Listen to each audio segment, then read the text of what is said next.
Salut à toi, c'est Hermès, ton moniteur auto-école, enseignant de la conduite et de la sécurité routière. Aujourd'hui, je te propose un examen complet du code de la route, commenté et corrigé. Allez, on perd pas de temps, on commence tout de suite.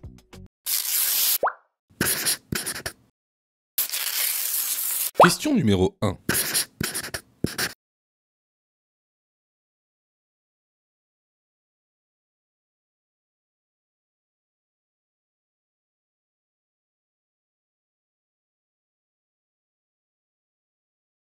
Pour prendre la sortie, je dois mettre mon clignotant droit. Oui, réponse A, non, réponse B.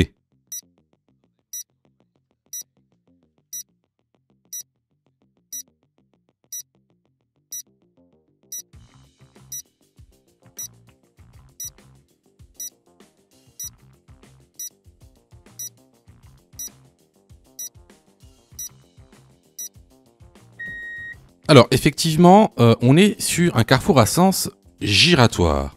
Donc, pour prendre la sortie, je vais devoir mettre mon clignotant droit. Cependant, c'est pas suffisant. Pour sortir du giratoire, il faut faire le contrôle gauche, c'est-à-dire rétro-gauche, angle mort gauche. Ensuite, contrôle droit, rétro-droit, angle mort droit. Et là, je pourrais sortir. La bonne réponse ici est la réponse A. Question numéro 2. Cette molette permet de régler la hauteur des feux. Oui, réponse A. Non, réponse B. Le réglage dépend du chargement du véhicule. Oui, réponse C. Non, réponse D.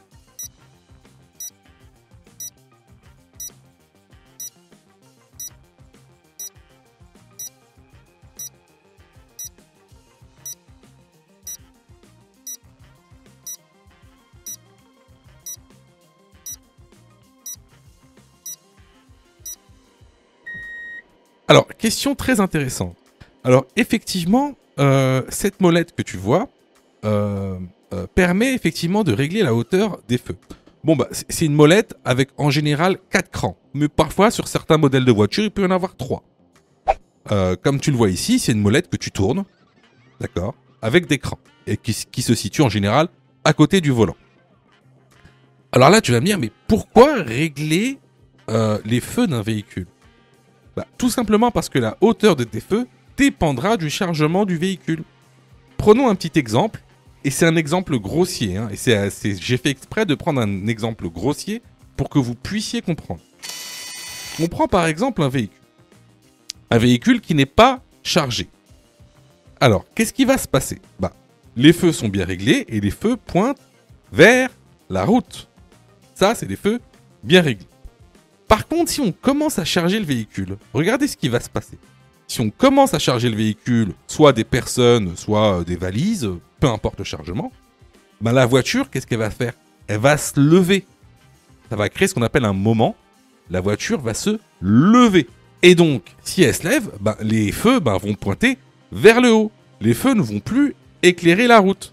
Donc, ils seront mal réglés. Donc, cette molette, en fait, va te permettre de rabattre les feux pour qu'ils puissent pointer vers la route. Tout simplement. Donc, selon la quantité de chargement, bah, tu régleras la molette à 1, à 2, ou à 3, ou à 4. Voilà. Donc, pour répondre à la question, est-ce que cette molette permet de régler la hauteur des feux ? Bah, oui. Le réglage dépend-il du chargement du véhicule ? Bah, oui, également. Les bonnes réponses sont les réponses A et C. Question numéro 3.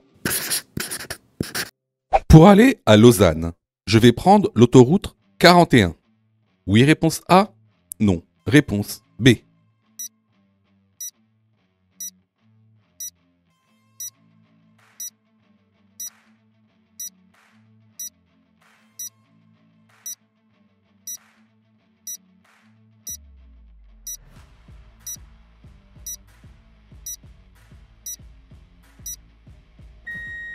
Alors, tu vois, ces panneaux que tu vois, ils ont un nom bien spécifique.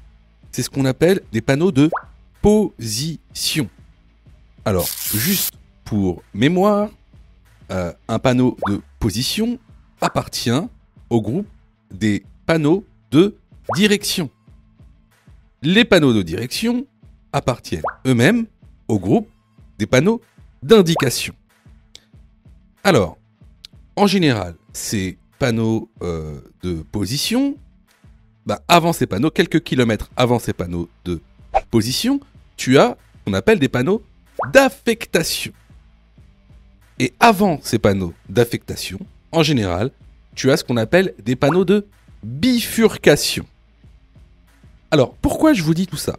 Tout simplement parce que j'ai énormément d'élèves et je me rends compte que vos panneaux, vous les connaissez, mais de manière vraiment très approximative. En fait, vous les connaissez très très mal. C'est vraiment pas très clair dans votre tête. C'est très important. Pourquoi je précise ça? C'est que, vous voyez, le code de la route, si vous le connaissez de manière approximative, alors vous réussirez l'examen de manière approximative. Il n'y a pas de secret. Donc, je vous incite réellement à vous former véritablement et d'être précis. Par exemple, de savoir quel type de panneau vous avez en face de vous. C'est très important. Donc, vous voyez par exemple, au-dessus de ces panneaux, on a ce qu'on appelle des cartouches. Et ces cartouches-là permettent en fait d'identifier la route. Donc, ils sont différenciés via des couleurs, des lettres et des numéros. Par exemple, les cartouches d'autoroute vont commencer avec un A. A pour autoroute. Et ensuite, le numéro, par exemple ici, 75, A75, c'est l'autoroute 75. Pour les routes nationales, c'est la même chose. N pour nationale, et ensuite, le numéro de la route nationale. Pour la départementale, pareil, ça commence par un D, et juste après, vous avez le numéro de la route départementale. Le M pour les routes métropolitaines. Le C, les routes communales. Le E, les itinéraires européens. Le R pour les chemins ruraux. Le F pour les chemins forestiers. Donc ici, comme vous le voyez, pour aller à Lausanne, juste au-dessus, on a le cartouche A41. Donc, on va prendre l'autoroute A41 pour aller à Lausanne. La bonne réponse ici est la réponse A. Question numéro 4. La voiture bleue est bien garée. Oui, réponse A. Non, réponse B.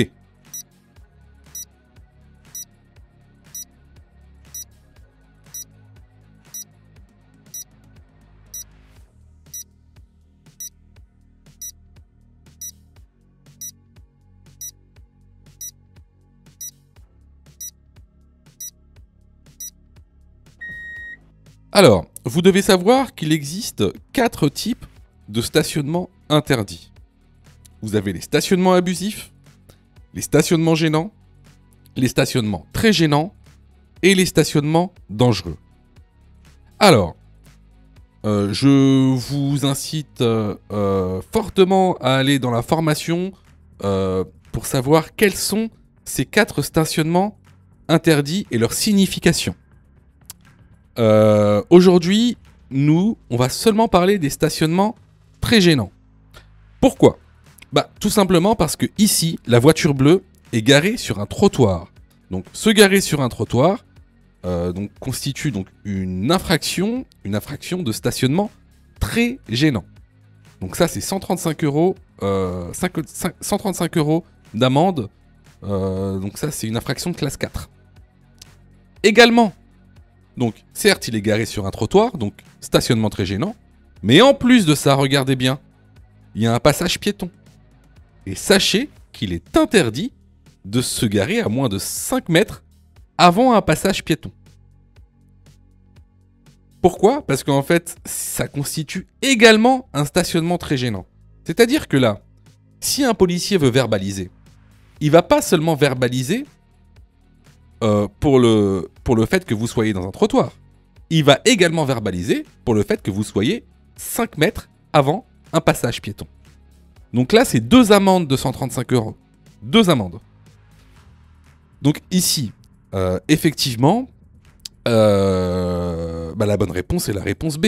hein, la voiture bleue est très mal garée. Question numéro 5. Je roule à 90 km/h. Ma distance d'arrêt est de... Réponse A, 81 mètres. Réponse B, 49 mètres. Réponse C, 30 mètres. Réponse D, 45 mètres.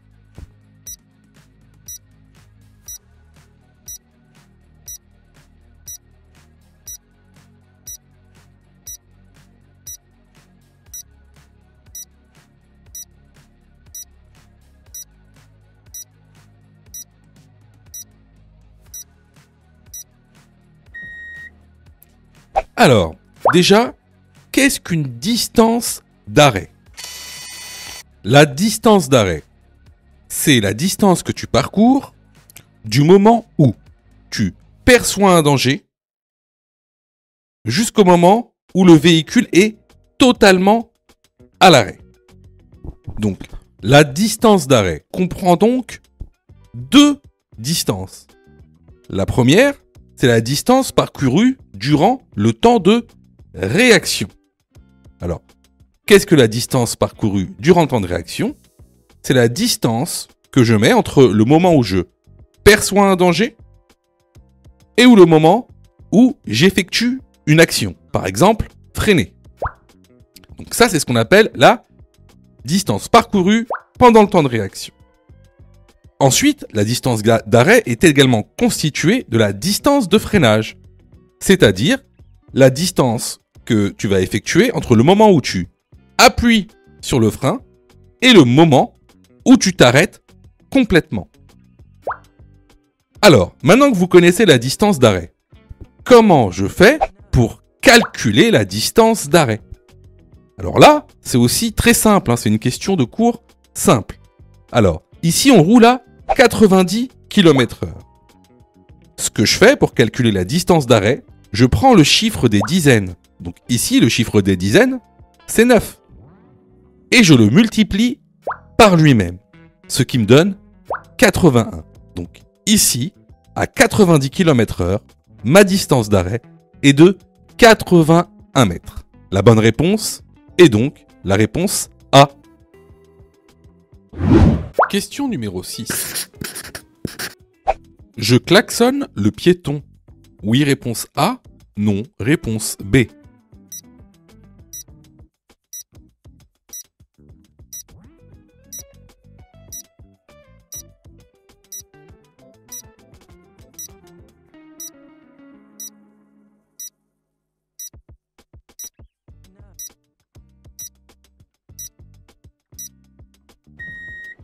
Alors, il est formellement interdit de klaxonner en agglomération, peu importe la raison. La seule exception, c'est s'il y a un danger imminent. Or ici, il n'y a pas de danger imminent. Donc ce que je fais, c'est que je ralentis et je laisse traverser ce piéton. La bonne réponse ici est la réponse B. Question numéro 7. La quantité d'alcool dans un verre de vin est la même que dans un verre de vodka. Oui, réponse A. Non, réponse B. Pour un probatoire, l'alcoolémie maximale autorisée est de... Réponse C. 0,2 g par litre de sang. Réponse D. 0,1 mg par litre d'air expiré.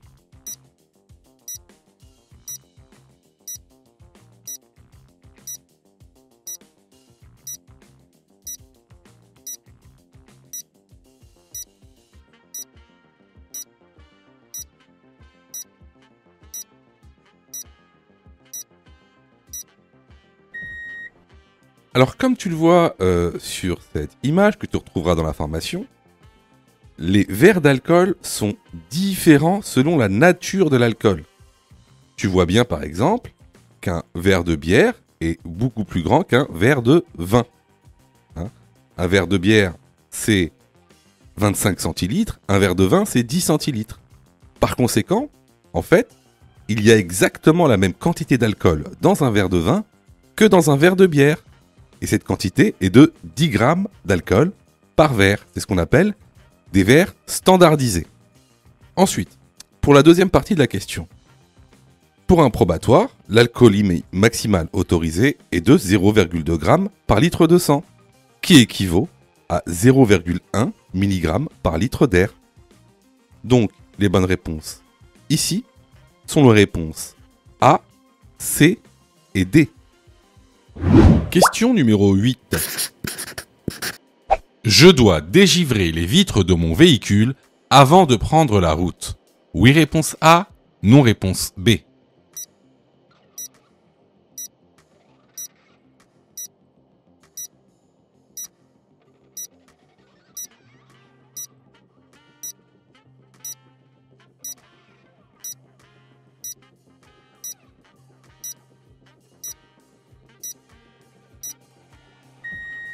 Alors, je sais que certains d'entre vous vont dire « Mais attends, mais cette question, c'est une question bête. » Alors, pas tant que ça. Et je vais vous dire pourquoi, parce qu'il y a des articles de loi en fait.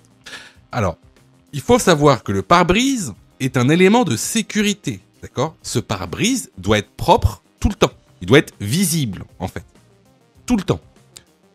Sachez que vous risquez une contravention de 3e classe et une amende de 68 € si votre pare-brise est sale ou non visible. Donc, ça peut paraître évident, mais plusieurs personnes, par exemple, vont juste dégivrer le pare-brise, juste dégivrer la fenêtre, ou une partie, ou alors vous roulez avec des pare-brises sales. Et bien ça, c'est une contravention. Donc oui, je dois dégivrer les vitres de mon véhicule avant de prendre la route. La bonne réponse est la réponse A. Question numéro 9. Je passe avant le camion dans le giratoire.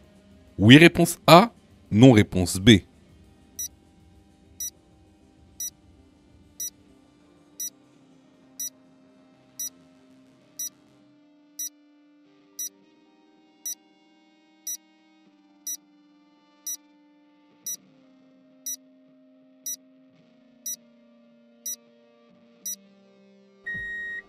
Alors, comme vous le savez, quand on s'insère dans un carrefour à sens giratoire, on doit laisser, on doit céder le passage aux véhicules qui viennent de gauche avant de s'insérer. Alors, attention, quand on dit de céder le passage aux véhicules venant de gauche, c'est exclusivement s'il y a des voitures dans cette zone, dans le carrefour à sens giratoire. Si par exemple, il y a des véhicules dans cette zone ou dans cette zone, vous n'avez pas à leur céder le passage. Ici, le camion est bien dans la zone où il faudra lui céder le passage. Donc ici, je vais devoir passer après le camion. La bonne réponse est la réponse B. Question numéro 10. Je klaxonne le piéton. Oui, réponse A. Non, réponse B. Je ralentis. Oui, réponse C. Non, réponse D.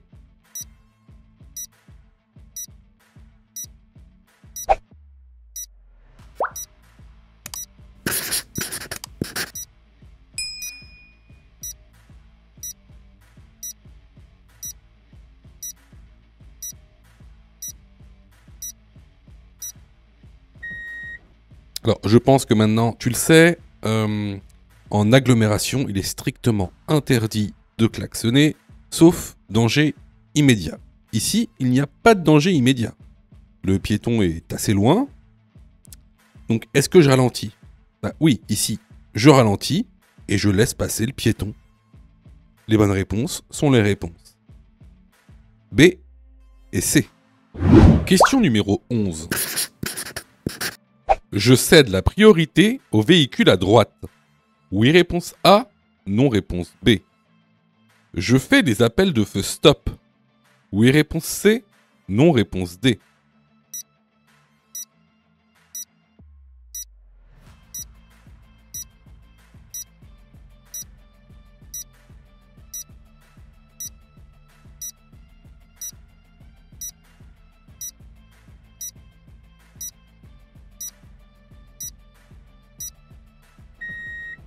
Alors, ici, on a deux choses. Regarde. Déjà, devant nous, on a un véhicule à notre droite qui veut rejoindre la chaussée. Et derrière nous, regarde le rétroviseur, il y a une moto qui est quand même assez proche de nous. Alors, est-ce que je cède la priorité au véhicule à droite? Eh ben non, je ne cède pas la priorité au véhicule à droite, car il sort d'une voie privée. Hein? Regardez, c'est un parking, et en plus de ça, regardez le trottoir. Qu'est-ce qu'on a? On a ce qu'on appelle un bateau. Hein? Ça veut dire que c'est un trottoir, c'est une voie privée. Ce n'est pas une rue. Hein? C'est un bateau. Hein? Alors on appelle ça un bateau parce que ça a la forme d'un bateau de profil, tout simplement.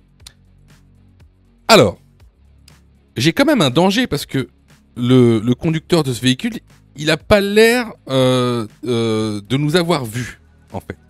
Donc j'ai quand même un danger devant moi. Hein? J'ai un danger devant moi. Je ne sais pas si ce conducteur va griller la priorité. Donc pour prévenir la moto derrière moi, je vais faire des appels de feu stop. Qu'est-ce que ça veut dire des appels de feu stop? Ben, je vais appuyer sur mon frein à plusieurs reprises pour allumer les feux stop à l'arrière de mon véhicule afin de prévenir la moto derrière moi d'un danger. Donc ici, les bonnes réponses vont être les réponses B et C. Sais-tu que Mon Code de la route est aussi une plateforme pédagogique qui te permet de passer ton examen du code à partir de seulement 9,90 €. Et on a même conçu, spécialement pour toi, un programme qui te permet d'obtenir ton code en un temps record. C'est le programme Mon Code en 10 jours. Avec un calendrier de révision personnalisé, un contenu pédagogique par thème conforme à la nouvelle réforme, des nombreux tests d'examen blanc issus de l'examen officiel, accessible sur smartphone, tablette et PC durant 1 an et en accès illimité. Et surtout, cette formation est 100% remboursée en cas d'échec à l'examen. Alors, si tu souhaites obtenir ton code du premier coup sans te ruiner et sans risque, rejoins notre programme en cliquant sur le lien en description de la vidéo. Pour ça, tu as juste à cliquer sur le lien en description et à choisir ta formule. Question numéro 12. En attendant les secours, réponse A, je retire le casque. Réponse B, je le couvre. Réponse C, je le déplace sur le trottoir.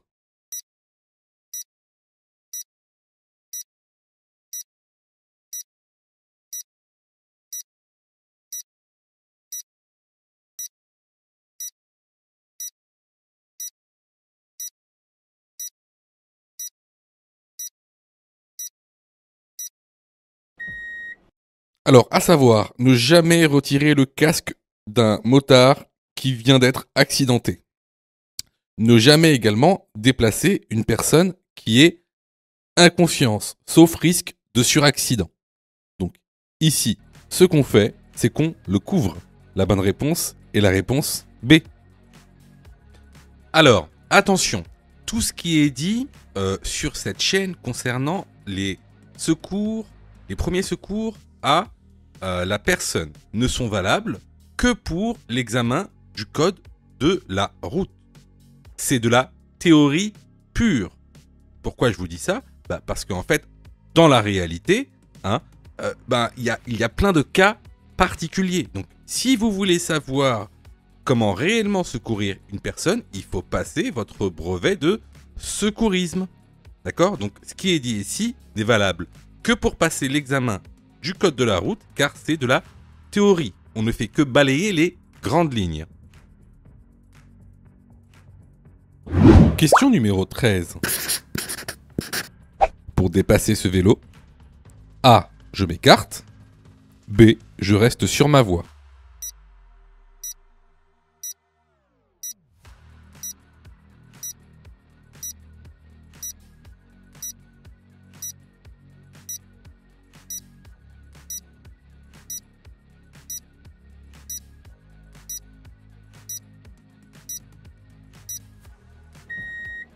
Alors, ici, on se retrouve dans une situation où, comme vous le voyez à droite, on a donc une ligne discontinue épaisse, donc un marquage au sol qui indique une voie réservée, et puis, on le voit mal, mais il y a il y a un dessin de vélo dans cette zone. Donc on est bien sur une bande cyclable et non pas une piste cyclable.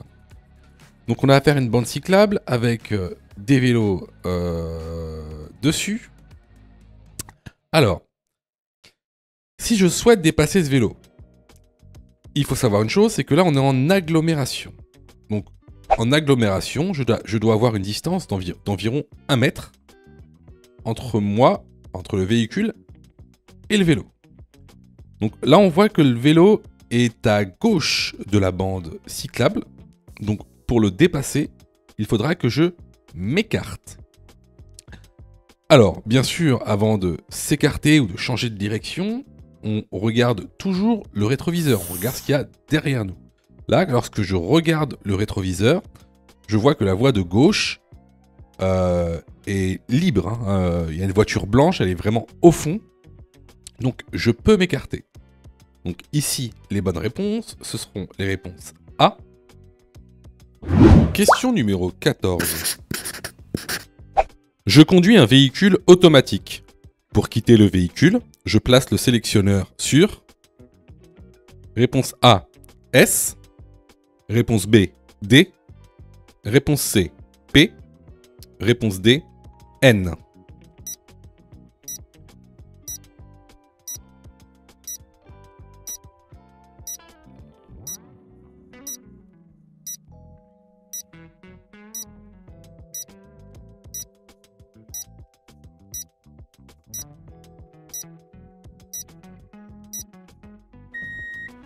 Quand tu conduis une automatique, le boîtier de vitesse est différent. Donc, on a un boîtier de vitesse qui ressemble à ça. Donc, la lettre S, ça c'est pour la boîte séquentielle. La lettre D, c'est pour drive, c'est lorsque tu conduis.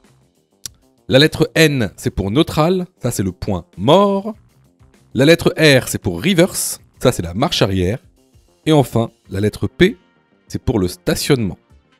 Donc ici, si je quitte mon véhicule, c'est que le véhicule est stationné. Je mets le sélectionnaire sur la lettre P. La bonne réponse ici est la réponse C.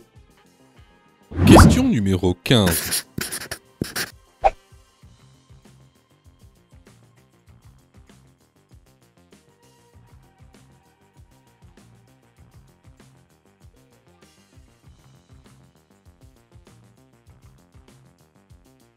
Je ralentis. Oui, réponse A. Non, réponse B.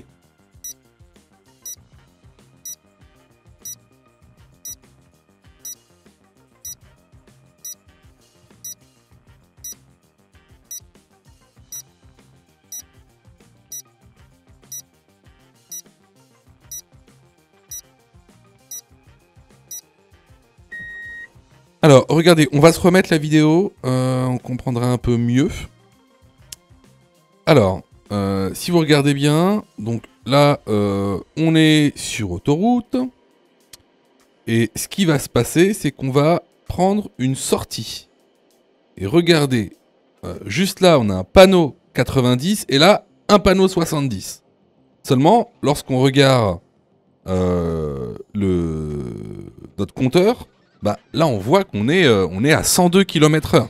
Donc, on est 30 km/h au-dessus de la vitesse maximum autorisée sur la voie de décélération pour prendre la sortie. Donc là, effectivement, je ralentis fortement. Donc ici, la bonne réponse est la réponse A. Je vois que tu es super motivé pour avoir ton code. Alors, soutiens la chaîne en t'abonnant et surtout en activant les notifications afin d'être prévenu des dernières vidéos mises en ligne. Question numéro 16. Il est déconseillé de laisser un enfant seul dans le véhicule. Oui, réponse A. Non, réponse B.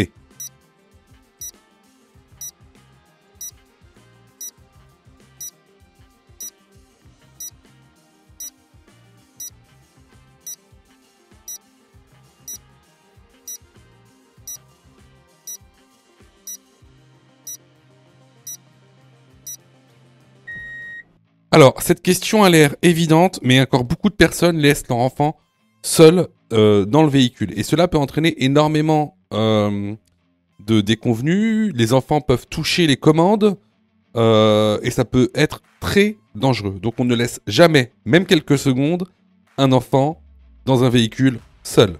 La bonne réponse ici est la réponse A. Question numéro 17. La vitesse est limitée à 70 km/h. Réponse A, après l'implantation du panneau. Réponse B, avant l'implantation du panneau. Réponse C, après et avant l'implantation du panneau.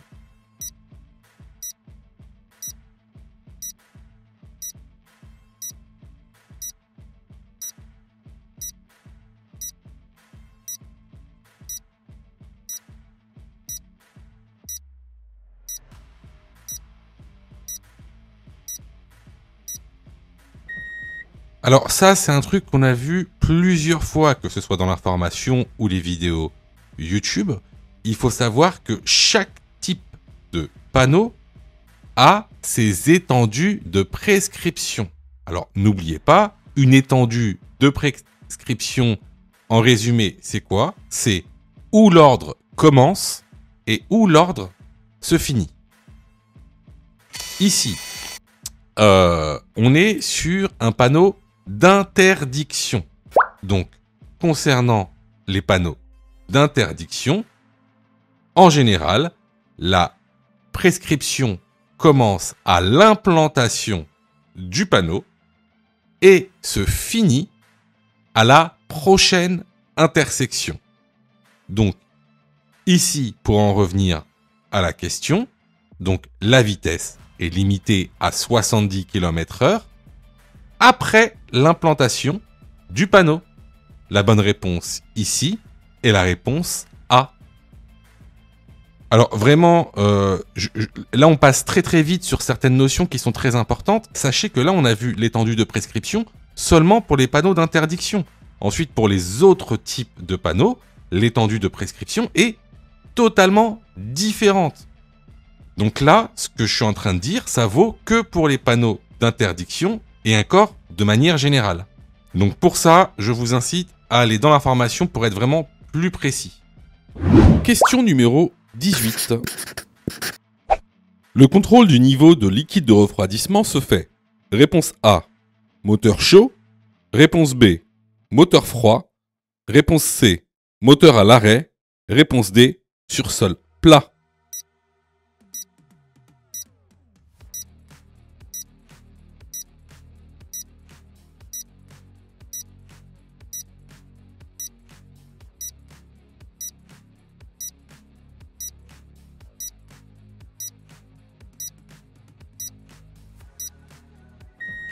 Alors, le contrôle du niveau du liquide de refroidissement va toujours se faire moteur froid, moteur à l'arrêt et sur sol plat.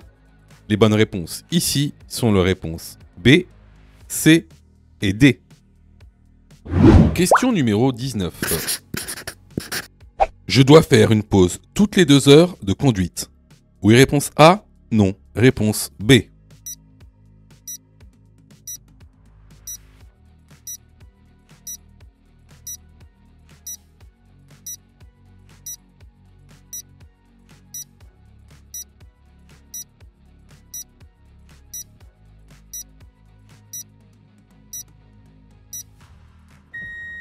Alors, effectivement, comme le montre ici le document de cours, la fatigue est responsable d'un tiers des accidents mortels sur l'autoroute. Donc, le repos est nécessaire. Donc, le mieux étant de faire une pause toutes les 2 heures et faire une micro-sieste d'environ 20 à 30 minutes. La bonne réponse ici est la réponse A. Question numéro 20. Pendant le temps de réaction, réponse A, je perçois, analyse, décide, agis. Réponse B, j'agis, analyse, décide, perçois. Réponse C, je décide, perçois, analyse, agis.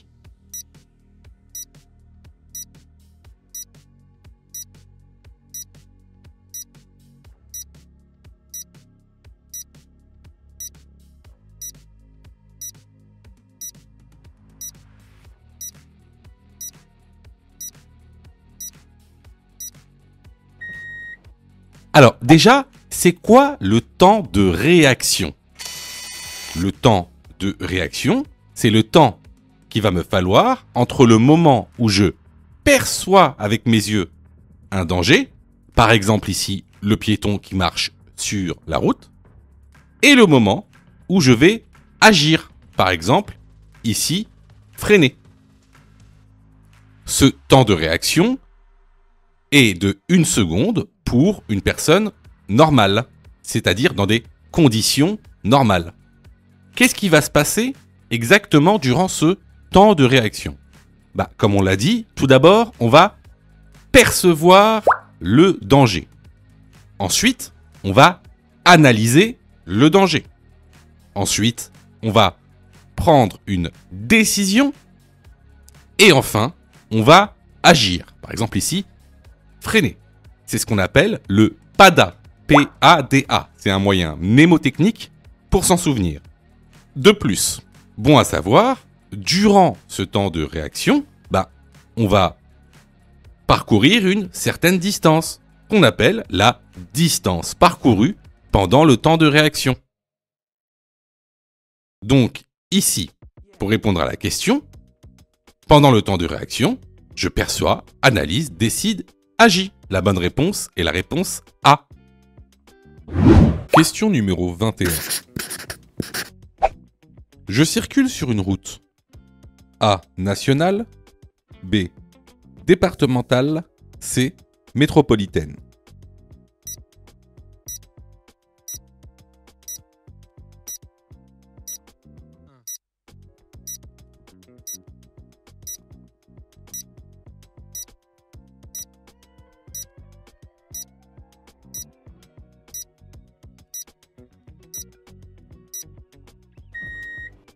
Alors encore une fois, ça c'est des questions purement de cours. Au-dessus des panneaux de direction, vous avez des cartouches. Donc vous avez par exemple des cartouches qui ont des lettres et des couleurs différentes. Par exemple, ici, vous voyez A10, ça c'est pour le réseau autoroutier. N137 c'est pour les routes nationales et D191 c'est pour les routes départementales. Alors nous ici, au-dessus du panneau donc, de direction, on a le M. M, ça veut dire route métropolitaine. Donc la bonne réponse, c'est la réponse C. Question numéro 22. Cette personne se retrouve inconsciente après un accident de la route. Pour la secourir, je dois. Réponse A. La déplacer sur le trottoir pour la protéger. Réponse B. La mettre en position latérale de sécurité. Réponse C. Vérifier un signe d'hémorragie.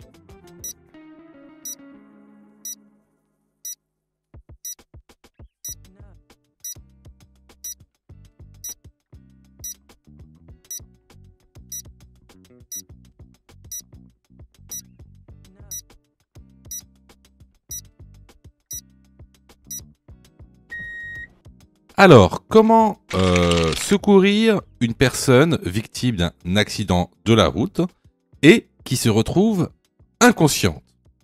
Alors, tout d'abord, tu dois vérifier qu'il n'y a pas d'hémorragie. Donc, une hémorragie, c'est du sang qui coule de son corps. Dans un deuxième temps, tu dois la mettre en position latérale de sécurité. Et dans un troisième temps, tu dois la couvrir, car toute personne victime d'un accident se met automatiquement en hypothermie, c'est-à-dire que son corps se refroidit. Alors, surtout, ici, il ne faut pas déplacer cette personne, car elle est inconsciente. Comme tu le sais, là, ici, on a seulement parlé du cas de secourir une personne inconsciente. Secourir une personne consciente, ce sera une autre procédure. Pour ça, je t'encourage à aller dans la formation. De plus, déplacer une personne sur un trottoir ne fait pas partie du secours, mais de la protection. N'oublie pas qu'il y a une procédure à suivre lorsque une personne est victime d'un accident corporel, avec dommage corporel, sur la route. Hein. Cette procédure, c'est le pas. Hein. Ici, on n'est pas sur la protection, on est sur le secours. Donc ici, les bonnes réponses sont les réponses B et C. Alors, attention, tout ce qui est dit sur cette chaîne concernant les secours, les premiers secours à la personne ne sont valables que pour l'examen du code de la route. C'est de la théorie pure. Pourquoi je vous dis ça ? Parce qu'en fait, dans la réalité, hein, il y a plein de cas particuliers. Donc, si vous voulez savoir comment réellement secourir une personne, il faut passer votre brevet de secourisme. D'accord ? Donc, ce qui est dit ici n'est valable que pour passer l'examen du code de la route, car c'est de la théorie. On ne fait que balayer les grandes lignes. Question numéro 23. Je règle le rétroviseur avant de régler mon siège. Oui, réponse A, non, réponse B.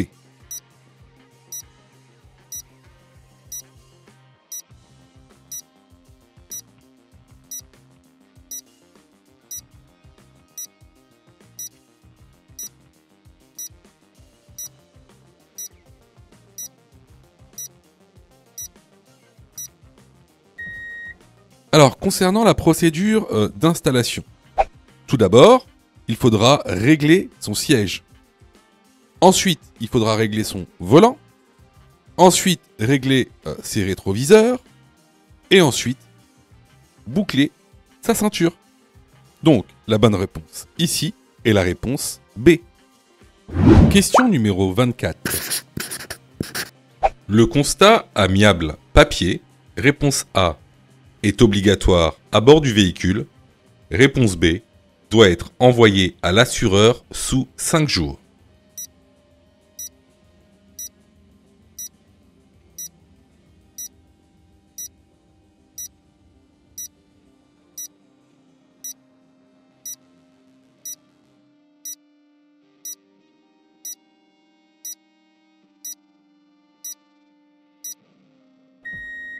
Alors, le constat amiable papier n'est pas obligatoire à bord du véhicule, d'autant plus qu'aujourd'hui, on a accès donc à nos portables et donc l'application e-constat. Par contre, le constat amiable, si vous le remplissez, vous devez l'envoyer à votre assureur dans un délai de 5 jours. Donc la bonne réponse ici est la réponse B. Question numéro 25. Je suis sur une voie de circulation partagée. A, je peux aller tout droit. B, je peux aller à gauche. C, je peux aller à droite.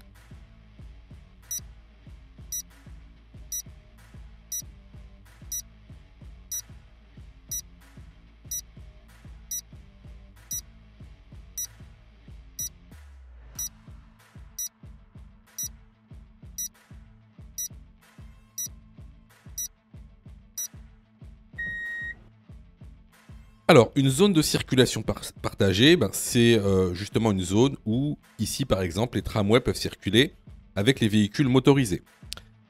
Alors, ici, est-ce qu'on peut aller tout droit ? Écoutez, il n'y a aucune signalisation qui nous empêche d'aller tout droit, donc on peut aller tout droit.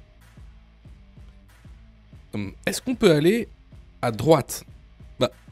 Comme vous le voyez, il y a un panneau d'interdiction de tourner à droite à la prochaine intersection. Donc, je ne pourrai pas tourner à droite à la prochaine intersection. Alors, est-ce que je peux tourner à gauche ?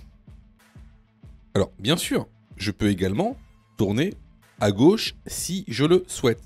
Cependant, il faudra veiller à laisser passer d'abord le tramway, parce que dans cette zone de partage, le tramway est prioritaire. Donc, il faudra laisser passer le tramway, puis ensuite tourner à gauche. Donc ici, les bonnes réponses sont les réponses A et B. Question numéro 26. Les aires d'autoroute sont situées tous les... Réponse A, 20 km. Réponse B, 30 km. Réponse C, 40 km. Réponse D, 10 km.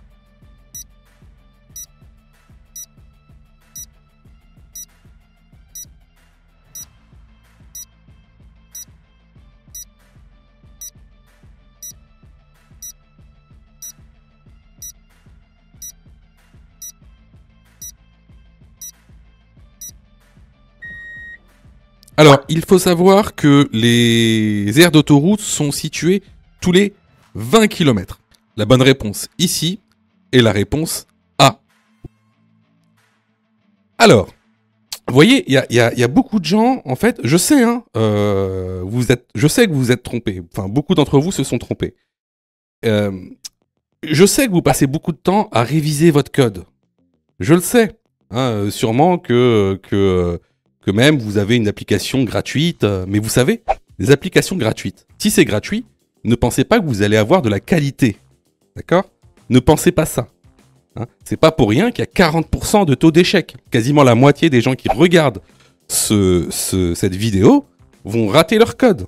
Pas parce qu'ils n'ont pas travaillé, pas parce qu'ils sont nuls, parce que vous avez été mal formés. C'est pour ça que nous, on vous propose donc une plateforme de formation 100% dédiée au code de la route, réalisée par des professionnels, avec une méthodologie adéquate qui vous permettra d'avoir votre code de la route rapidement. En plus de ça, vraiment ça coûte pas cher. Vous pouvez commencer à vous former pour 9,90 €. Ça c'est la formule la plus basse. Sinon, vous pouvez même choisir la formule Mon code en 10 jours. Et avec cette formule, vous êtes 100% remboursé si vous ratez votre code. Simplement en envoyant la preuve de votre échec. Donc voilà, moi un petit conseil que je vous donne, surtout si vous êtes trompé à cette question, allez dans la plateforme, formez-vous correctement. Vous allez voir, ça va bien se passer. Pour ça, tu as juste à cliquer sur le lien en description et à choisir ta formule. Question numéro 27. La barrière du passage à niveau est endommagée. J'utilise ce téléphone. Oui, réponse A. Non, réponse B.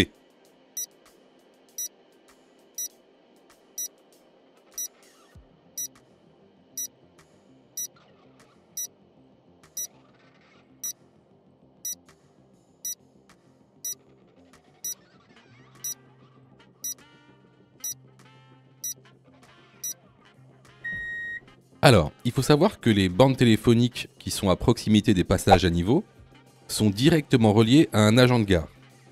Bien sûr, vous pouvez utiliser ce téléphone pour 4 raisons. Si la barrière elle reste fermée, si la barrière elle est cassée, s'il y a un obstacle sur la voie, par exemple une voiture en panne, ou s'il y a un dysfonctionnement des installations. Donc effectivement, la barrière du passage à niveau est endommagée, alors je peux utiliser le téléphone. La bonne réponse est la réponse A. Question numéro 28. Le champ visuel binoculaire à 100 km/h est de réponse A 100 degrés, réponse B 60 degrés, réponse C 45 degrés, réponse D 30 degrés.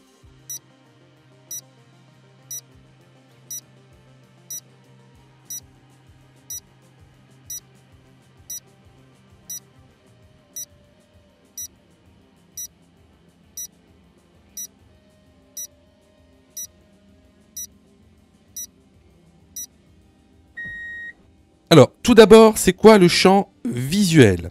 Alors, le champ visuel, c'est la portion de l'espace que vous pouvez voir. Alors, il existe le champ visuel binoculaire, c'est ce que vous pouvez voir avec vos deux yeux, et le champ visuel monoculaire, c'est ce que vous pouvez voir avec qu'un seul œil. Donc, chez l'être humain, le champ visuel binoculaire avec les deux yeux à l'arrêt est de 120 degrés. Contrairement à tout ce qu'on peut vous dire sur les applications que vous trouvez sur Internet. C'est la différence entre des spécialistes du code de la route et des non spécialistes du code de la route. Enfin, ce que vous devez savoir, c'est que le champ visuel va diminuer avec la vitesse. Plus vous allez prendre de la vitesse, plus votre champ visuel va se rétrécir.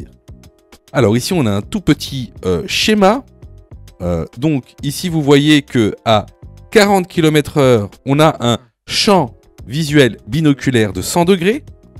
À 70 km/h, on a un champ visuel binoculaire de 75 degrés. À 100 km/h, on a un champ visuel binoculaire de 45 degrés. Et à 130 km/h, un champ visuel binoculaire de 30 degrés. Donc ça, c'est des choses à savoir. C'est des questions qui tombent souvent dans le code de la route Nouvelle Réforme. Donc ici, la bonne réponse est la réponse C. Question numéro 29. L'autopartage permet de limiter les embouteillages, oui réponse A, non réponse B. De limiter les émissions de CO2, oui réponse C, non réponse D.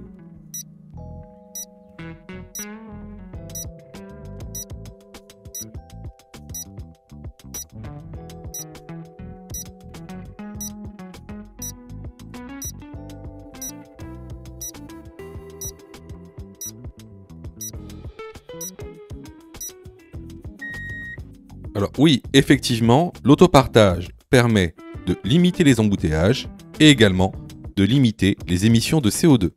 Les bonnes réponses ici sont les réponses A et C. Les vidéos sont totalement gratuites, donc abonne-toi pour aider la chaîne et surtout, active les notifications pour être prévenu des dernières vidéos et avoir ton code beaucoup plus rapidement. Question numéro 30. L'ESP permet A. de corriger la trajectoire, B. de stabiliser le véhicule, C. de se garer.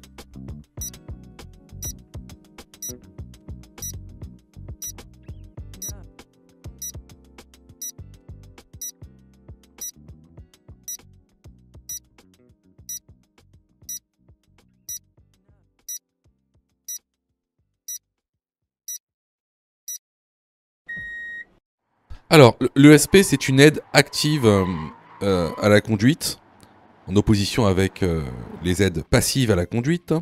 Je vous en réfère au cours de la formation. Donc l'ESP, en fait, ça permet de corriger la trajectoire du véhicule automatiquement et donc de stabiliser le véhicule. À ne pas confondre avec le parc assist et avec toutes les autres aides à la conduite. Le parc assist, lui, oui, il va vous aider à vous garer. Donc les bonnes réponses ici sont les réponses A et B. Question numéro 31. Ce panneau indique l'entrée d'un tunnel, oui réponse A, non réponse B. Une interdiction de faire demi-tour, oui réponse C, non réponse D.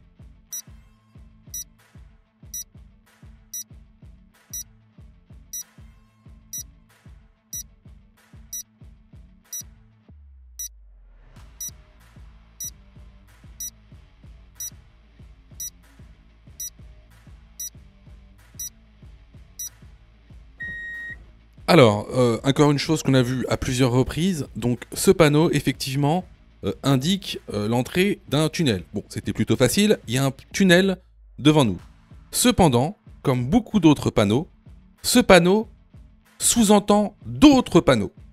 Alors, quel autre panneau sous-entend ce panneau d'entrée de tunnel? Tout d'abord, l'obligation d'allumer ses feux, donc l'obligation des feux de croisement. Ensuite, l'interdiction de stationner et de s'arrêter dans le tunnel. Et enfin, l'interdiction de faire demi-tour. Donc ici, les bonnes réponses sont les réponses A et C. Question numéro 32. Je suis dans l'obligation de tourner à droite à la prochaine intersection. Oui, réponse A. Non, réponse B.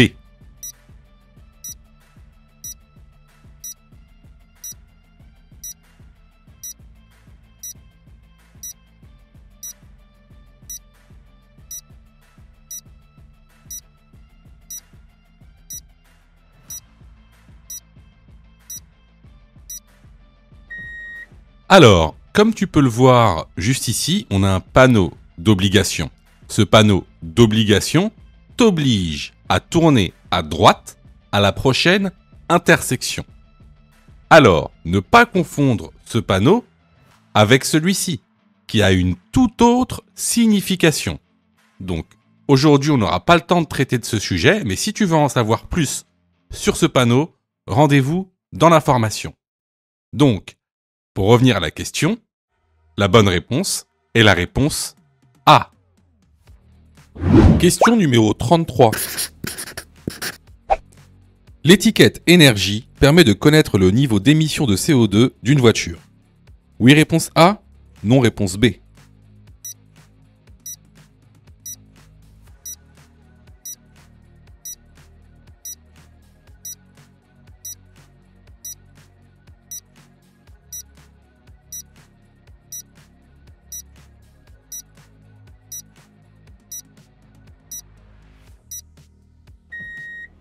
Alors, juste ici, je te mets l'étiquette d'énergie d'une voiture. Voilà à quoi ça ressemble. Donc, tout au-dessus, les informations du véhicule, donc type de véhicule, le carburant, si c'est un essence, un diesel ou un électrique, la consommation de carburant qu'on appelle WLTP, c'est-à-dire sa consommation mixte, et ensuite, il y a son émission de CO2 par kilomètre, donc qui est compté en grammes par kilomètre. Et donc, il y a un classement. Il y a un classement sur 7 lettres. Donc, effectivement, les véhicules qui ont le classement A sont les moins polluants, et ceux qui ont le classement G sont les plus polluants. Donc, pour répondre à la question, l'étiquette énergie permet de connaître le niveau d'émission de CO2. La réponse est la réponse A. Question numéro 34. Je peux stationner sur l'accotement à droite. Oui, réponse A. Non, réponse B. Le véhicule est bien stationné. Oui, réponse C. Non, réponse D.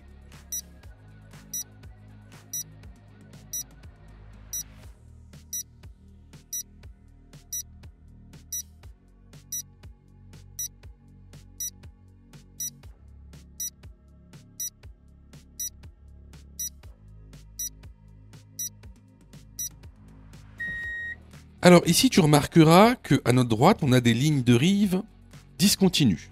Donc, il est autorisé de stationner et de s'arrêter sur l'accotement à droite.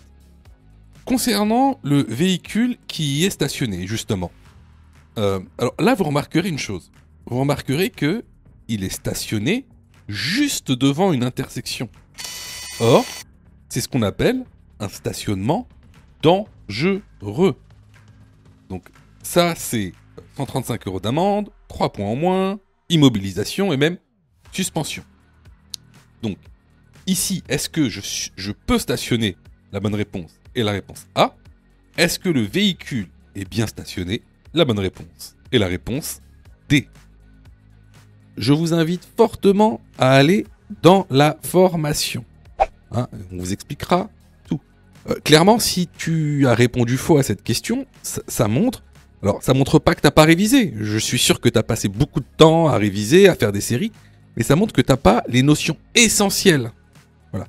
Que t'as été mal formé. Alors, je sais pas où tu as été formé, mais en tout cas, t'as été mal formé, parce que c'est une question de base. C'est vraiment une notion de base. Et puis, c'est bête de pas vouloir te former, parce que, par exemple, nous, on a mis en place une plateforme où tu peux te former à partir de 9,90 €. 9,90 € pour être formé correctement. En plus, si tu choisis de prendre la formule Mon code en 10 jours pour avoir ton code plus rapidement, ben, t'es remboursé à 100% si tu échoues à ton examen. Juste en montrant ta preuve d'échec. Voilà. Donc, bah écoutez, moi je vous conseille vivement de vous former, sachant que vous savez, ça coûte pas cher. Et en plus, si vous n'êtes pas prêt à mettre 9 € ou 40 € pour vous former correctement au code de la route, sachez que juste après, c'est le permis de conduire, c'est la conduite. C'est-à-dire que le permis de conduire coûte en moyenne 2000 € à peu près. C'est 37 heures en moyenne d'heures de conduite pour obtenir son permis en France. À peu près 2000 €, quoi, un peu moins. C'est 1800 €. Donc, si t'as pas 40 € ou 10 € pour te former au code de la route, ça va être compliqué de passer ta conduite et donc ton permis de conduire. Parce que là, ce sera 2000 €. Donc voilà, écoutez, on passe à la Prochaine question. Question numéro 35. Privilégier les déplacements écologiques permet de réduire la pollution. Oui, réponse A. Non, réponse B. De réduire les nuisances sonores. Oui, réponse C. Non, réponse D.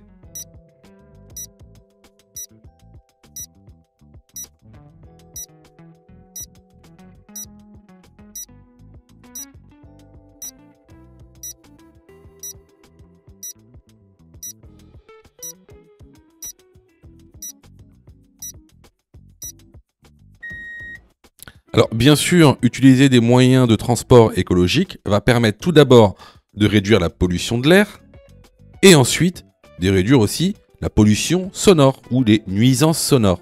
Donc ici, les bonnes réponses vont être les réponses A et C. Question numéro 36. Cet élément se nomme réponse A, une commande, réponse B, un commodo.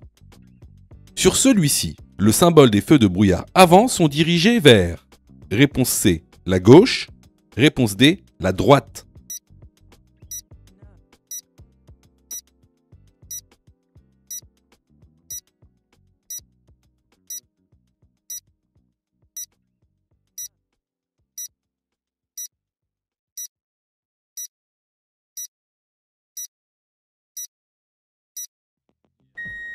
Alors, important à savoir, ce type d'élément qu'il y a sur le volant, ça s'appelle un commodo. Donc, sur le symbole des feux de brouillard avant, les feux sont dirigés vers la gauche. Sur le symbole des feux de brouillard arrière, les feux sont dirigés vers la droite. Les bonnes réponses ici sont les réponses B et C. Si tu aimes le contenu, alors prends quelques secondes pour liker la vidéo. C'est très important. Cela nous permet d'être mieux référencés et donc de te présenter encore plus de vidéos pour que tu puisses obtenir ton code le plus rapidement possible. Question numéro 37. Je peux rouler avec les feux A, B, C ou D.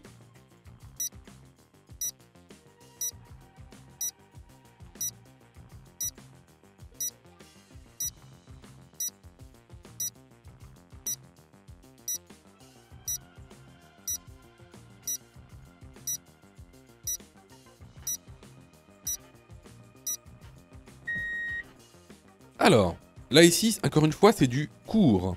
Donc là, on roule dans un temps de brouillard.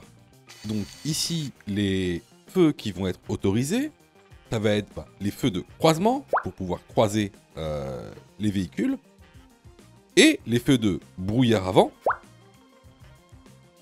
les feux de brouillard arrière et c'est tout. Les feux de route sont interdits en temps de brouillard. Les bonnes réponses sont donc les réponses A, C et D. Question numéro 38. Je peux dépasser ce cycliste en chevauchant la ligne blanche. Oui, réponse A. Non, réponse B. En franchissant la ligne blanche. Oui, réponse C. Non, réponse D.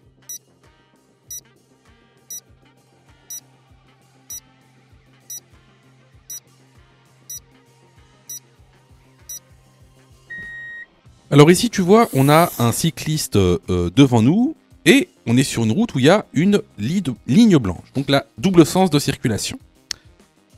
Alors, est-ce que je peux dépasser ce cycliste? Oui, je peux dépasser ce cycliste à une condition.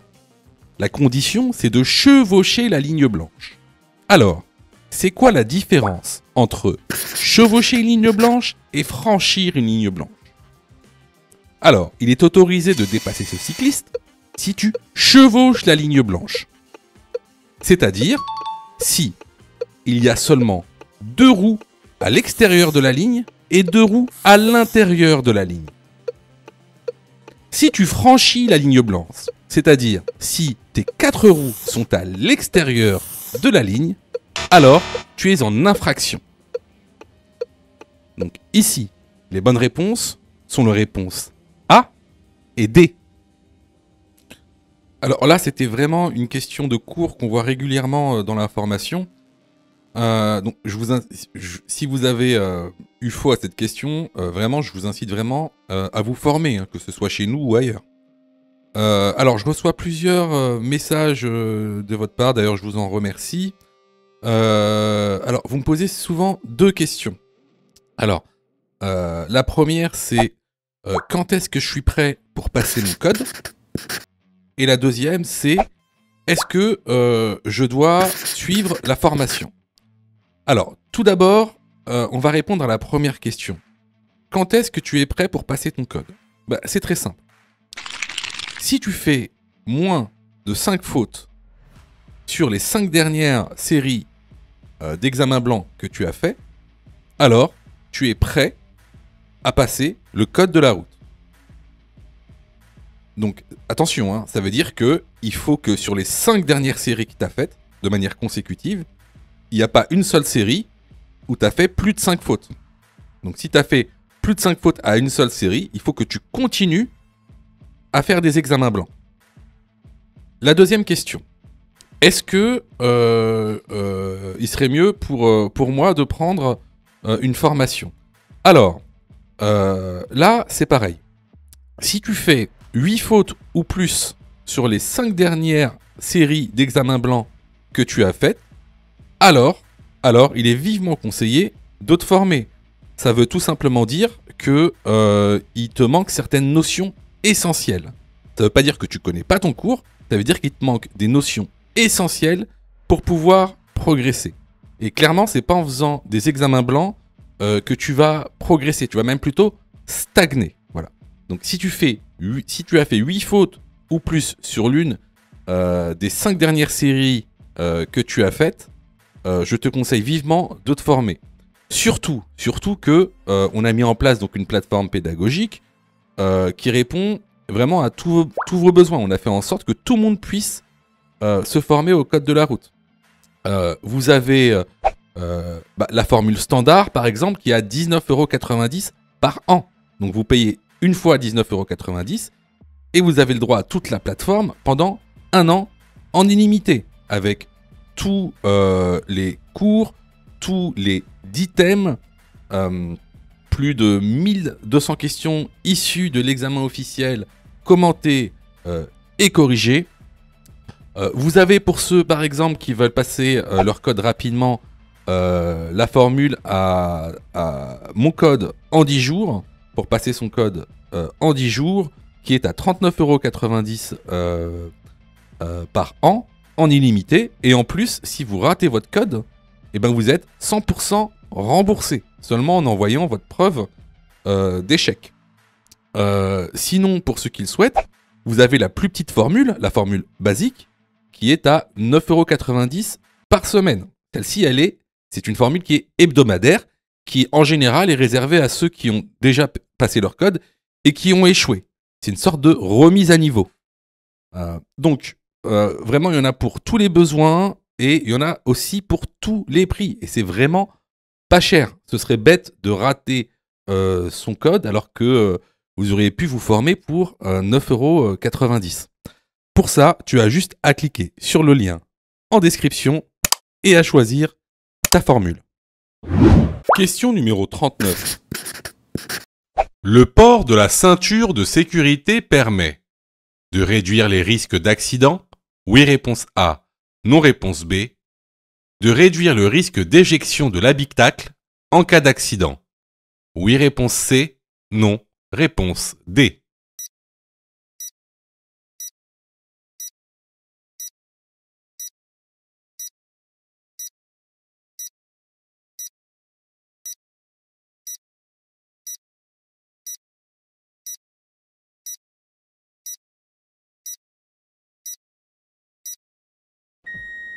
Alors, le fait de porter une ceinture de sécurité ne va jamais réduire le risque d'accident.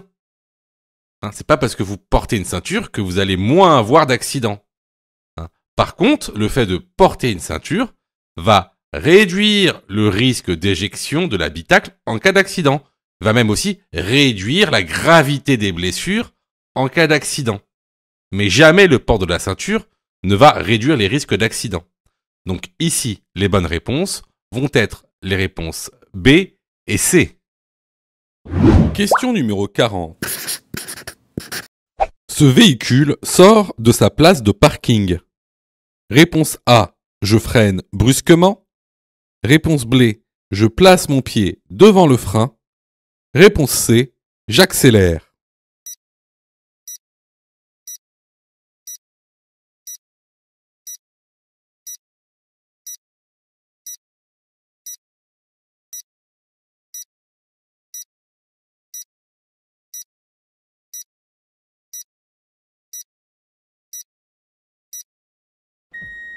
Alors, dans cette situation, on a devant nous donc une voiture qui souhaite sortir de sa place de parking et regarder le rétroviseur intérieur. On a une voiture qui nous colle de très proche. Donc, si je freine brusquement, ce qui va se passer, c'est que la voiture derrière risque de me taper. Si j'accélère et que la voiture sort brusquement de son emplacement, bah, je risque aussi, moi, de taper la voiture qui sort de son emplacement de parking. Donc ce que je fais ici, c'est que je maintiens mon allure et je place mon pied devant le frein au cas où, si la voiture sort brusquement. Donc ici, la bonne réponse est la réponse B. Si tu as fait 8 fautes ou plus, ne panique pas. Rejoins-nous sur notre plateforme pédagogique en ligne en cliquant sur le lien en description de la vidéo. Tu pourras alors choisir la formule qui te convient. N'oublie pas de liker la vidéo et de t'abonner pour recevoir toutes les dernières notifications. Tu peux aussi continuer à t'entraîner en cliquant sur l'une des vidéos qui s'affichent.